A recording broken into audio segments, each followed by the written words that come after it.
हमने साहस, शौर्य और निष्ठा से भारतीय सेना में अपनी विशेष तिरंगे के साथ अपनी सेल्फी नहीं ली है तो आप सेल्फी पॉइंट पर जहां के साथ आपको 77वें स्वतंत्रता दिवस की हार्दिक। जैसा कि हम जानते हैं, भारत के माननीय प्रधानमंत्री श्री नरेंद्र मोदी ने वर्ष 2047 में भारत की आज़ादी के 100 वर्ष पूरे होने पर भारत को पूर्णतः विकसित देश बनाने का लक्ष्य रखा है।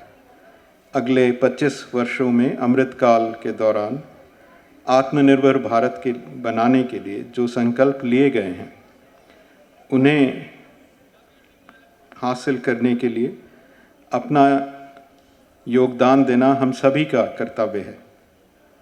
12 मार्च 2021 को प्रधानमंत्री जी के द्वारा शुरू किए गए आज़ादी के अमृत अवसर को भी हम आजकल मना रहे हैं।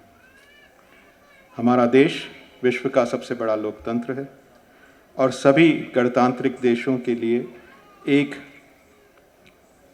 बीकन है। जैसा कि कल राष्ट्रपति ने अपने एड्रेस में कहा, भारत मदर ऑफ डेमोक्रेसी है। भारत एक बहुसांस्कृतिक देश भी है जिसमें सामाजिक विविधताएं हैं। हमें ये गर्व है कि विभिन्न भाषा, संस्कृति, धर्म, रीति रिवाजों के होते हुए भी भारतीय जनमानस धर्मनिरपेक्षता और लोकतांत्रिक मूल्यों का परंपरा का अनुसरण करता रहा है। घनिष्ठ मित्र होने के नाते भारत और नेपाल के बीच में एक गहरा संबंध रहा है।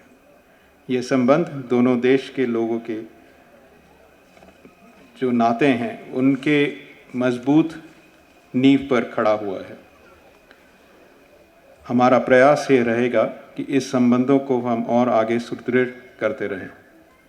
साथ ही साथ आज इस शुभ अवसर पर नेपाल के हम उन नायकों का सादर नमन करते हैं जिन्होंने भारत की स्वतंत्रता संग्राम के दौरान विशेष योगदान दिया और दोनों देशों की अटूट मैत्री को एक अनुपम इतिहास बनाने में अपना योगदान दिया।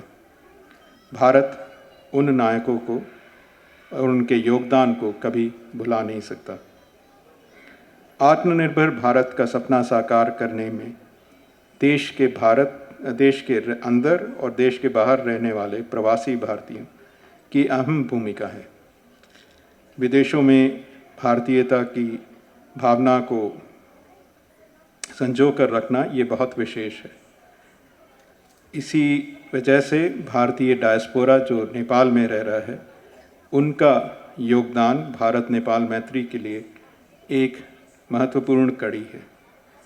भारतीय दूतावास का प्रयास यही रहा है कि दोनों देशों के मजबूत संबंधों को बढ़ावा देने के लिए जो नई पहलें की गई हैं और जिसमें भारतीय समुदाय का योगदान उत्साहपूर्वक रहा है, एकत्रित हुए हैं।